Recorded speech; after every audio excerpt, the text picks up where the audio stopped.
Es un canto muy lindo ese que acabamos, el último que acabamos de cantar. Es una cosa lindísima. Al estar en tu presencia, Señor, te alabaré, te adoraré. Es realmente espectacular. Oremos, hermanos, y oremos un momento.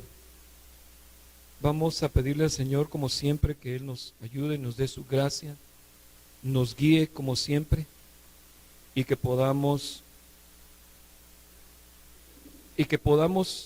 servirle a Él siempre. Gracias, Padre. Gracias, Espíritu Santo. Gracias, Padre eterno. Señor, te bendecimos esta mañana, Espíritu Santo. Te agradecemos por tanto gozo, Señor, por tanta bendición, porque tu presencia está aquí con nosotros, Padre, y sabemos que aquí estás, Señor. Hemos experimentado esta mañana tu maravillosa presencia, Espíritu Santo. Sí, Señor. Sí, Señor, hemos experimentado tu maravillosa presencia, Espíritu Santo, y te agradecemos porque tú eres bueno, Cristo Jesús. Te agradecemos porque tú eres bueno, Espíritu Santo. Gracias, Señor. Gracias, Padre. Gracias, Espíritu de Dios. Eres bueno, Padre eterno. Gracias, Dios. Señor, te pido que nos ayudes a poner atención, Señor, a escuchar tu palabra, que podamos que tu palabra nos guíe, Señor, esta mañana, Señor, y que podamos aprender de tu palabra, Señor. Que podamos recibir, aprender, Padre, en el nombre de Cristo Jesús te lo pedimos, Espíritu Santo. Y te damos toda la gloria a ti, Señor. Gracias, Padre. Gracias, Espíritu Santo. Como les decía, hermanos, es muy lindo escuchar la palabra de Dios y cantar juntos. Yo no sé cuántos disfrutan, yo disfruto muchísimo las alabanzas, y estar cantando alabanzas junto con la congregación es un gran gozo. Quiero hablarles primero hoy en la mañana acerca de algo que me pasó, bueno, algo a lo que todos atendemos de vez en cuando. De vez en cuando todos vamos a alguna reunión, alguna sesión, nos invitan a una boda. ¿Cuántos han ido a una boda? ¿Quiénes han ido a una boda? Todos hemos ido a una boda. Hemos ido a muchas bodas, algunos incluso ya nos casamos, y qué lindas son las bodas, ¿verdad, hermanos? Imagínense allí, qué lindo es asistir a una boda, ¿verdad? Empieza la preparación, a veces un año antes, a veces empieza 3 meses antes, a veces unas semanas antes, y a veces hasta después empiezan a prepararse y se casan a la carrera. Pero el punto es que son lindas y hermosas las bodas, ¿verdad? Recuerde usted qué es lo que pasa. El hombre, cuando ya dice, se compromete el varón y dice, nos vamos a casar. Bueno, buenísimo. El hombre un mes antes empieza a planificar, se sienta con la futura esposa, planifican cuándo nos vamos a casar, qué hacemos.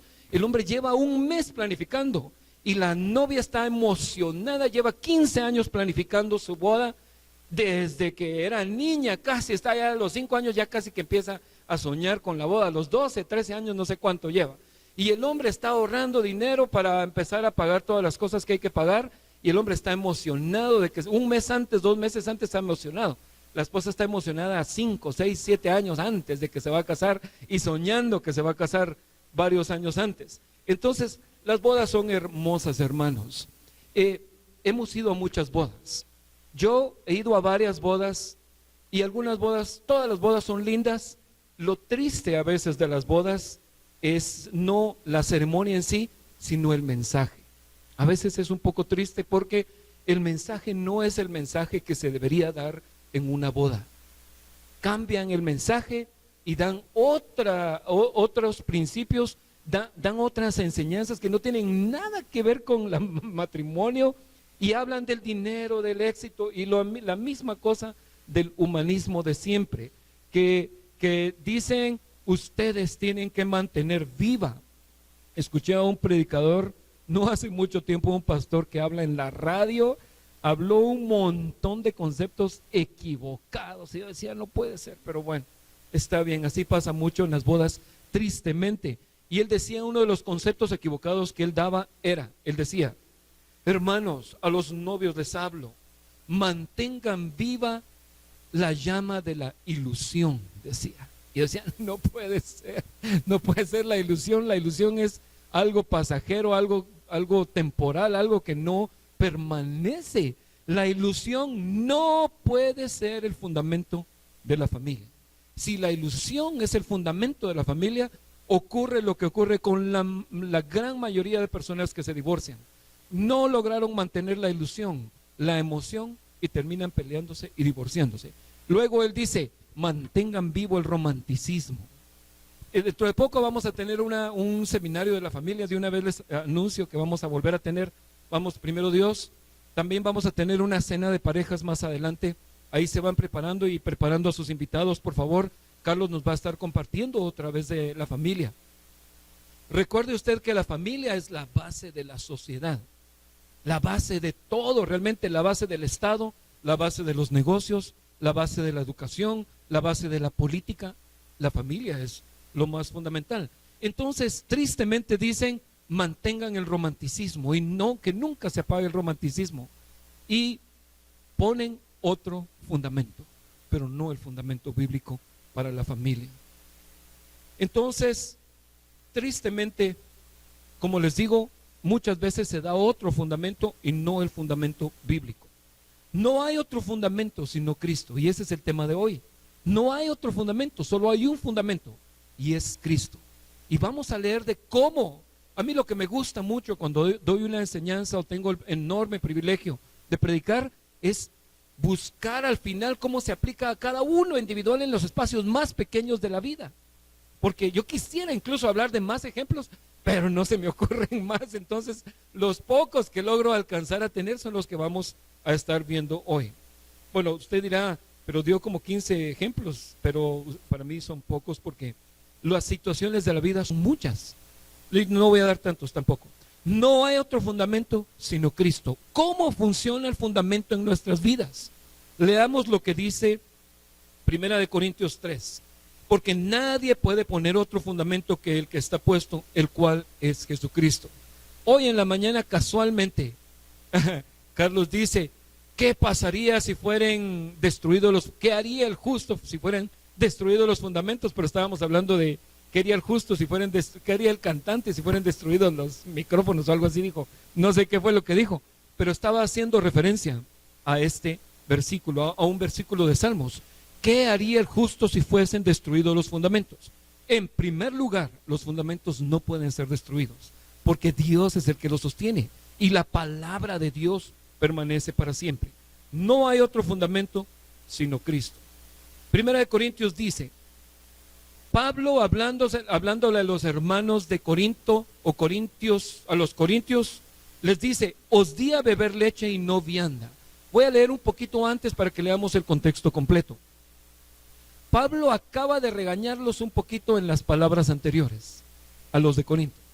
A los hermanos de Corinto les dio una sacudida suavecita y dice, os di a beber leche y no vianda, porque aún no erais capaces, ni sois capaces todavía, porque aún sois carnales, pues habiendo entre vosotros celos, contiendas y disensiones, no sois carnales y andáis como hombres, porque diciendo el uno, yo ciertamente soy de Pablo, y el otro, yo soy de Apolos, ¿no sois carnales? ¿Cómo funciona la carnalidad? Cuando actuamos por nuestra vista, cuando actuamos por nuestras emociones, cuando actuamos por nuestros ojos, cuando nos quejamos. La carne sale y agarra fuerza y empieza a manifestarse y a quejarse, en lugar de actuar por fe en lo que la palabra de Dios dice.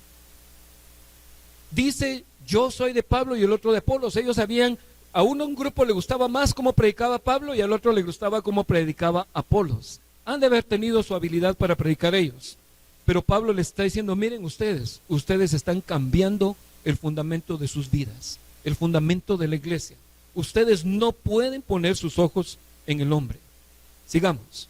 ¿Qué pues es Pablo y qué es Apolos? Servidores por medio de los cuales habéis creído. Y eso según lo que a cada uno concedió el Señor. Yo planté, Apolos regó, pero el crecimiento lo ha dado Dios.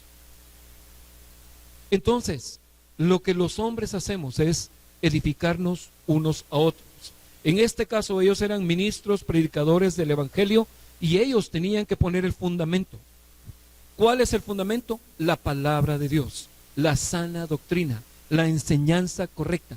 Por eso nos ocupamos demasiado en nuestra congregación en dar la enseñanza correcta, porque la enseñanza es la que te guía a Cristo o la que te aleja a una dirección, a un lugar lejos de Cristo. Es la enseñanza la que te hace acercarte en santidad a Cristo o la que te manipula para que te alejes del camino de Cristo.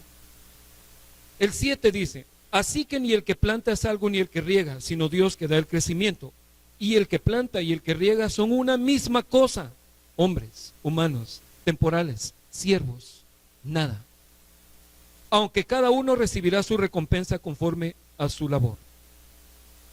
Y ahí vamos a estar hablando en un momento de la recompensa y la labor que cada uno de nosotros tiene que hacer, no solo los predicadores. Porque nosotros somos colaboradores de Dios y vosotros labranza de Dios, edificio de Dios.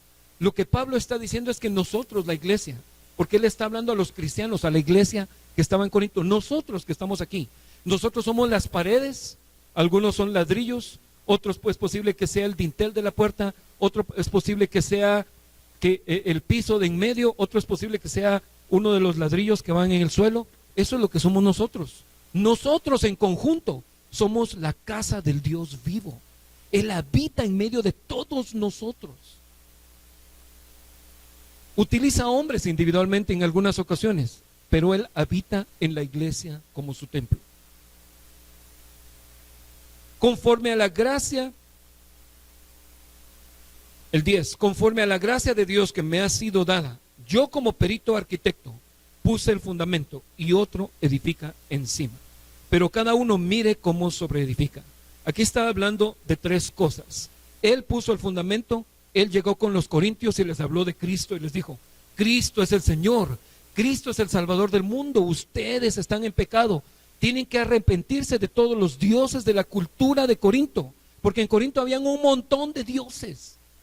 Está hablándole a una ciudad pagana donde había demasiado paganismo, y él está diciendo: yo puse el fundamento, la verdad de la palabra de Dios en sus mentes. Yo establecí ancianos, yo formé la iglesia donde ustedes están, pero otro vendrá, y hablando del otro, Apolos, y él tiene que sobreedificar donde yo puse el fundamento, y el fundamento únicamente es Cristo. Recuerde que estamos hablando de la iglesia, porque en el mundo actual hay muchos fundamentos, hay muchísimos fundamentos. Cada religión tiene su propio fundamento. El Islam tiene su fundamento. También los hindúes, hindú es una religión y tienen ¿sabe cuántos dioses hay en la India? Más de 300,000 dioses. Ellos tienen otro fundamento, es otra su cosa. Falsos fundamentos. Pero Jesús debe ser el fundamento de nuestra vida. ¿Cómo? Por la palabra, la sana doctrina, la enseñanza correcta. Y cada uno mire cómo sobreedifica. Ahora ya le habla al cristiano común. Cada uno debe ver cómo sobreedifica. La pregunta clave para nosotros es esta hoy: ¿cómo sobreedificamos sobre el fundamento? ¿Cómo lo hace? ¿Qué ha estado haciendo usted para edificar sobre el fundamento?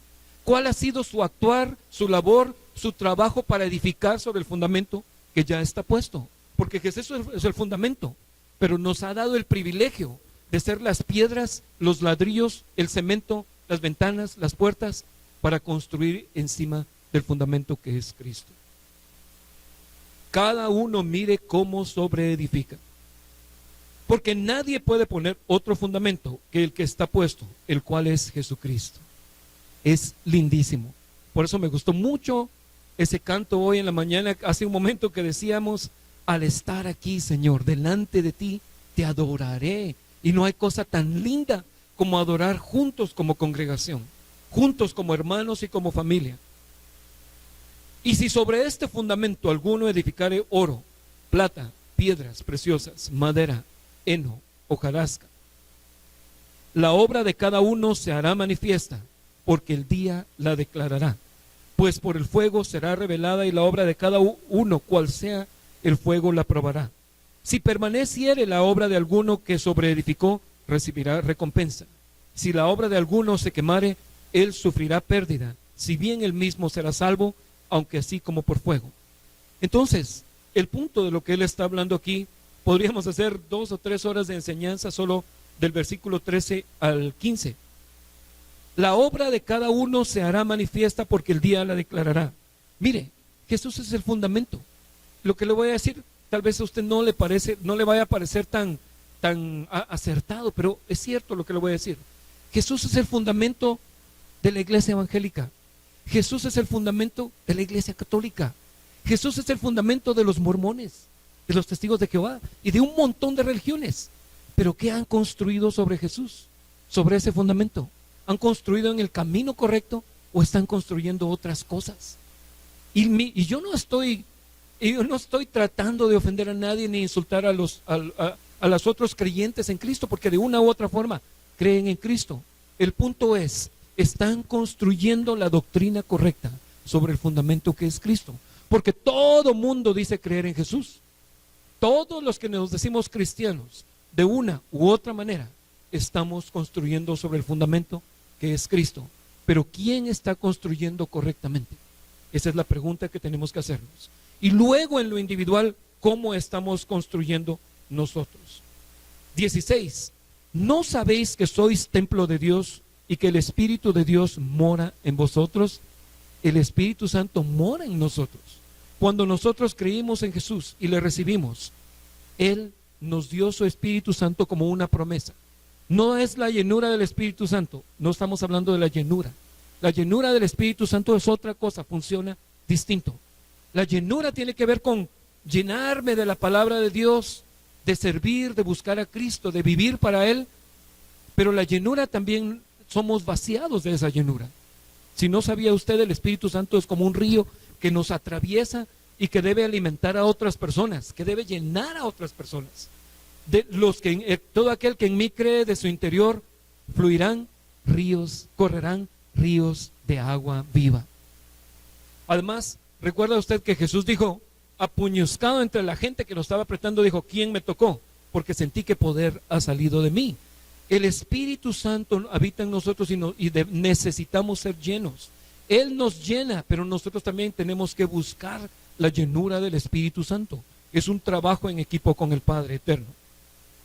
Entonces, ¿no sabéis que sois templo de Dios y que el Espíritu de Dios mora en vosotros?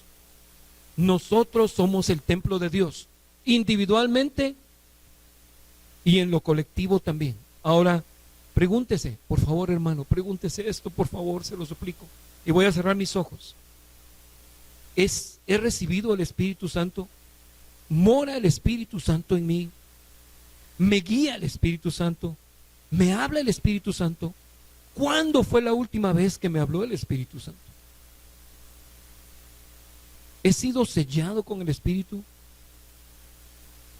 Necesitamos juzgarnos a nosotros mismos. No podemos pasar la vida jugando a iglesia o jugando a ser cristiano. No podemos. No podemos. Tenemos que cumplir.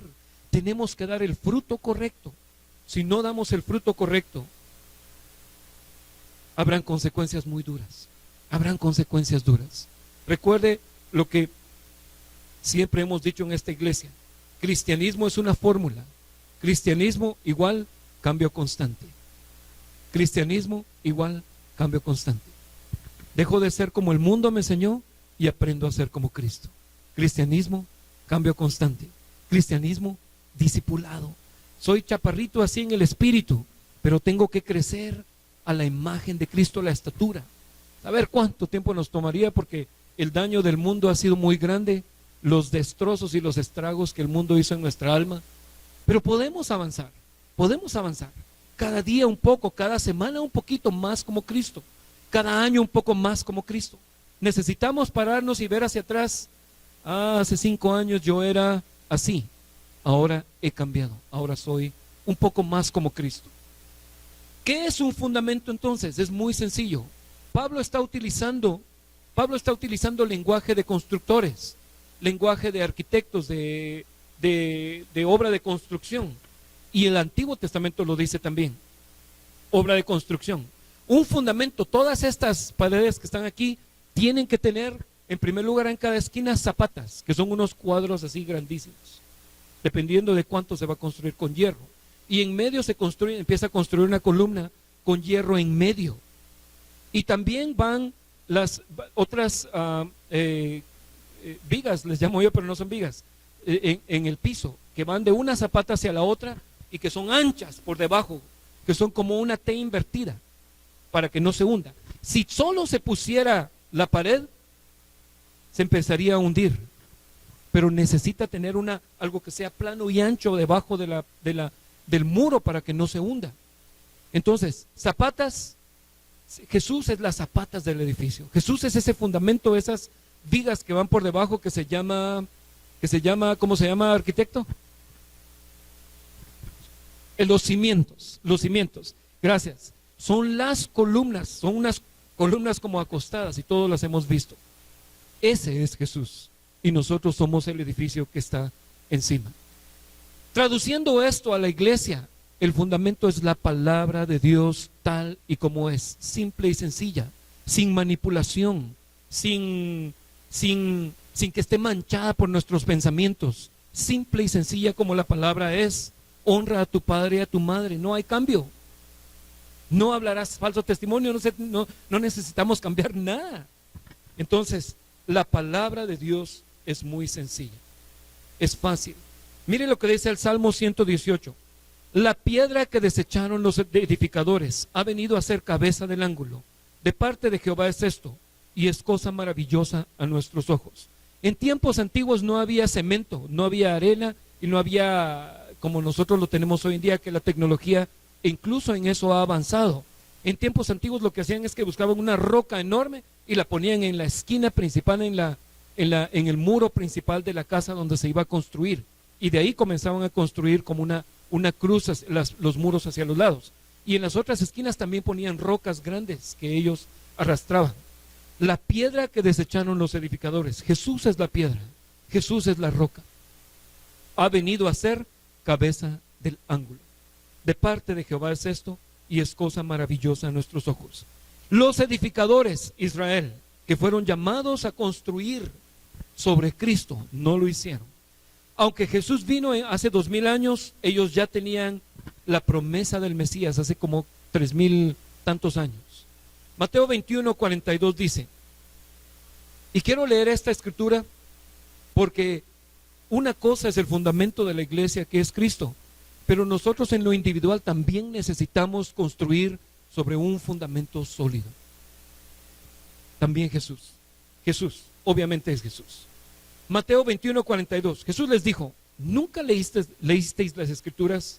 La piedra que desecharon los edificadores ha venido a ser cabeza del ángulo, que es el salmo que acabamos de leer.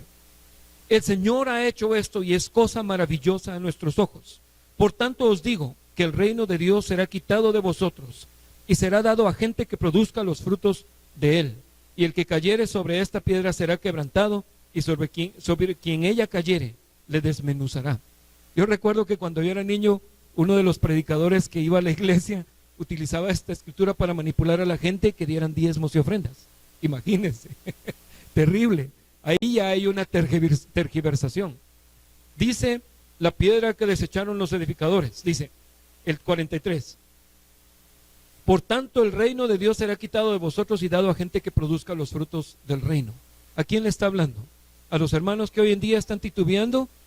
Podría ser, pero no para pedir diezmos y ofrendas. ¿A quién les está hablando Jesús? Le está hablando a Israel. Israel eran los encargados de construir. A ellos se les habló por más de 1500 años y no quisieron obedecer, 1200 años, y no quisieron obedecer. El que cayere sobre esta piedra será quebrantado, y sobre quien ella cayere le desmenuzará. ¿Cómo cae alguien sobre la piedra? Nosotros caemos sobre la roca que es Jesús y somos construidos. Y cuando conocemos a Cristo somos quebrantados y decimos, sí Señor, he pecado, perdóname. Y continuamente somos quebrantados porque el Espíritu Santo está mostrándonos que hemos pecado y nos guía al arrepentimiento. Y sobre quien ella cayere le desmenuzará. Ay de aquel sobre quien caiga la piedra, porque va a ser destruido. El que quiera mover ese fundamento va a ser destruido. ¿Cómo los hombres cambian el fundamento? Veamos ejemplos bíblicos. ¿Cómo cambian los hombres el fundamento? Fácil. cambian la doctrina, cambian las palabras de Dios. Ya no enseñan la Biblia como debe ser enseñada, sino que enseñan la Biblia a su conveniencia. Agarran una porción bíblica y jalan un texto que más o menos se parece y lo mete.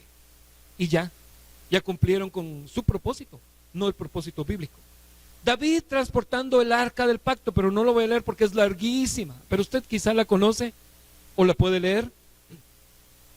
Viene David y quiere transportar el arca del pacto de un lugar a otro, de Silo, creo que es de Silo a Jerusalén. Y dice, no es justo que el arca del pacto esté en las montañas y yo en mi casa viviendo. Voy a construir un lugar para el arca del pacto. Pero lo primero que hace es que lo transporta. ¿Y qué hizo David? Utilizó su creatividad, su imaginación. No podemos utilizar nuestra creatividad, nuestra experiencia, nuestra imaginación para ponerla como fundamento. Las cosas se tienen que hacer como Dios manda en la Escritura. Aquel predicador en la boda diciendo, alimente el romanticismo, está cambiando el fundamento. No está mal ser románticos, pero no puede ser el fundamento. No puede ser el fundamento del matrimonio. Entonces David dice, miren, pongan unos bueyes, un arca y móntenlo ahí. Y Dios había dicho ya claras instrucciones de cómo se debía transportar el arca. David no lo hizo y fue desmenuzado. Hubo dolor, se murió Usa, el que quiso, se iba a caer el arca del pacto. Un hombre que no era sacerdote, porque únicamente los sacerdotes podían tocar el arca, la tocó y cae desmayado. Cuidado, no sea que seamos desmenuzados. Hermanos, tenemos que revisar nuestra manera de pensar, las creencias equivocadas, no sea que seamos desmenuzados. El profeta Balaam, cuando no obedeció y quiso cambiar la profecía o las palabras de Dios por el dinero que le estaban ofreciendo. Mire que este era un profeta pagano. Dios le habla al profeta Balaam y le dice, ve y bendice a la nación de Israel que está cruzando el desierto. Y él va y dice, y se para se para en el valle, y hay otro rey, el rey, no recuerdo el nombre, Balac, gracias, Balac. Y le dice, mira, yo te doy dinero para que me los maldigas, maldice esa nación. Él está titubea entre dos pensamientos, entre lo que Dios le dijo y entre el dinero que Balac le está ofreciendo. ¿Captó eso? ¿Captó eso? Entonces viene y como sabe que Dios es Dios, vuelve a regresar a Dios y le dice, Señor, fíjate que me están diciendo aquellos. La arruinó toda. Ahí ya arruinó todo. Ahí ya desobedeció. Ahí dejó de reconocer al Señor como Señor. Ya estuvo. Basta con decir Señor, pero es que mira, fíjate que ya estuvo. Cuando decimos, sí, el matrimonio, pero alimente la llama de la ilusión. Ya arruinó todo. Ya no hay señorío de Cristo ahí. Está cambiando el fundamento. Entonces, va 3 veces el profeta. 3 veces. Dios le dice, Dios no, como nos ha enseñado Carlos, Dios no se equivoca a la primera porque le iba a tener que repetir las instrucciones. El Dios perfecto, eterno, que todo lo sabe, le iba a tener que repetir las instrucciones. ¿Podía Balaam venir a decirle a Dios, a sugerirle algo a Dios? No podía. No podía sugerirle a Dios algo. ¿Por qué? Porque es el Dios perfecto, el eterno, el que todo lo sabe, el creador de todas las cosas. Entonces viene y Dios le habla otra vez y el profeta se va. Se vuelve a encontrar al rey y le dicen, pero te doy más dinero, pero maldícemelos. Y vuelve a regresar. Y Dios le dice, no, vuelve a decir lo mismo. Entonces va en el camino y dice que la ira de Dios se encendió. No sé si fue la primera, la segunda o la tercera vez. Se encendió. Pero léalo usted. Y se paró el ángel de Dios con su espada para matarlo, porque Dios estaba enojado porque no le había obedecido. Cuestionar la palabra de Dios es dudar de Dios, y dudar de Dios es no reconocerlo como Señor. ¿Captó eso? Hermanos, la Biblia es muy clara. El fundamento del matrimonio es la esposa respete al esposo, y todo va a funcionar muchísimo mejor que usando el romanticismo. La Biblia es clarísima, el hombre ame a su esposa, trátela como un vaso más frágil. No hay pierde, no hay emoción, no hay ilusión, no hay romanticismo, no hay nada de eso. Son los mandatos de la palabra de Dios. Y estoy dando un ejemplo del matrimonio, porque hay un montón de otras cosas. Por eso dije, cada uno debe conocer la palabra de Dios y cambiar las mentiras que el mundo puso en nuestra mente. Entonces, el profeta Balaam llega y estaba tan enfocado en su misión él solo que no vio al ángel. Y el asna que estaba enfrente lo vio y se asustó, tuvo terror.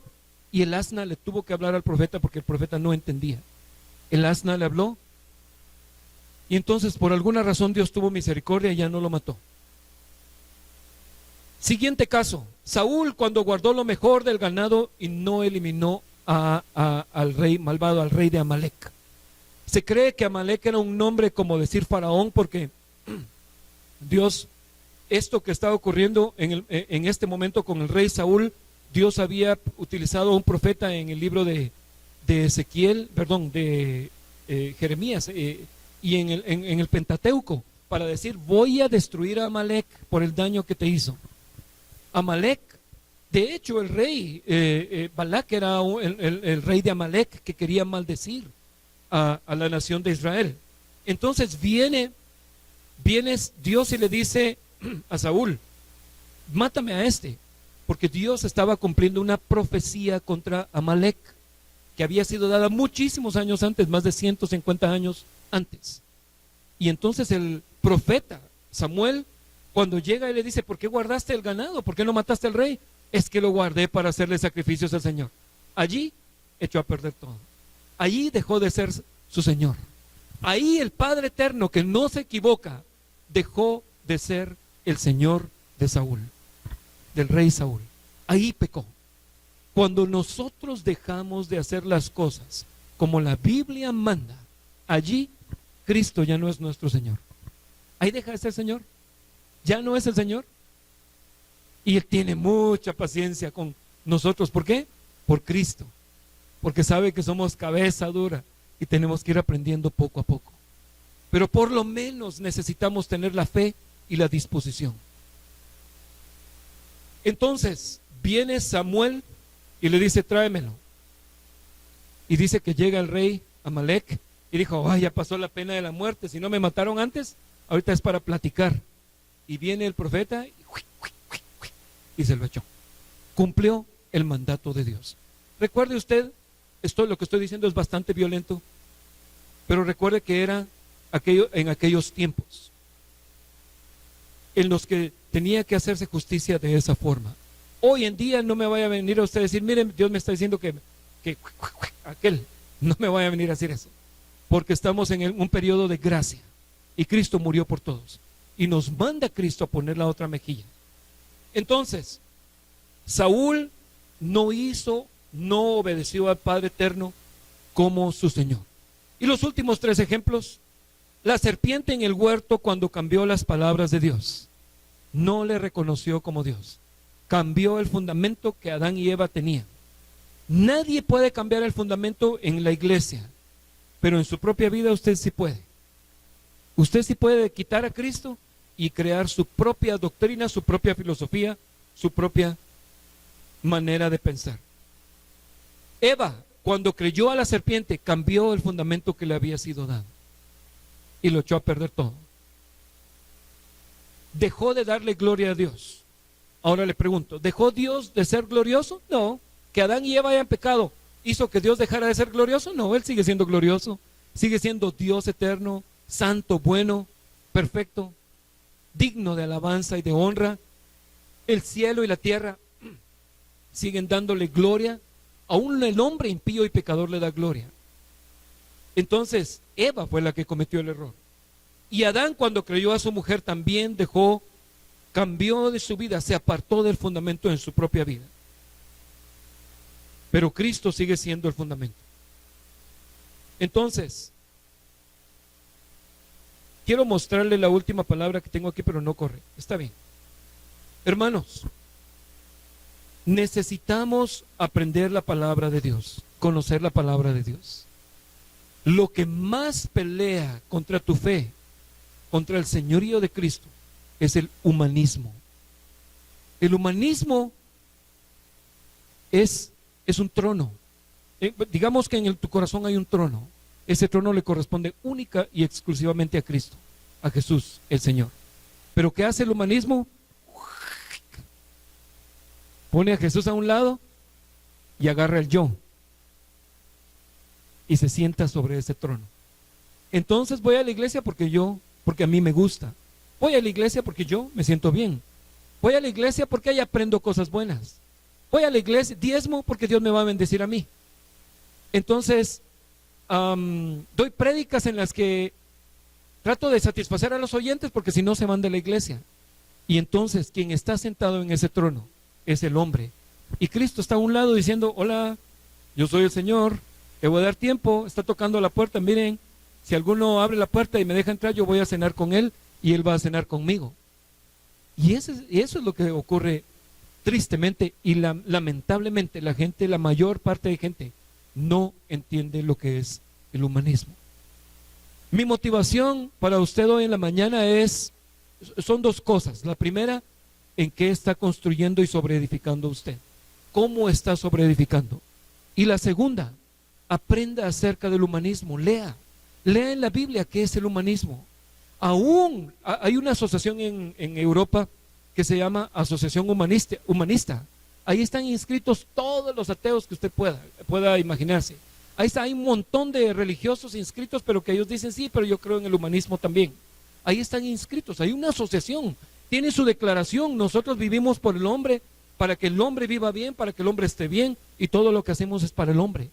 No hay Dios en sus mentes. Y si son religiosos y creen en Dios, no le dan gloria, utilizan a Dios para sus beneficios. Y eso es el humanismo. El humanismo comenzó con Adán y Eva, cuando ellos dijeron, yo, ya no él, yo. Voy a ser como él, yo también voy a recibir gloria. Las cosas se van a hacer para mí. Y allí comenzó el humanismo que corrió a través de la mente de todos los hombres. La influencia del mundo ha sido grande en nuestras mentes, hermanos. Tenemos que detectar creencias equivocadas y cambiarlas con la palabra de Dios.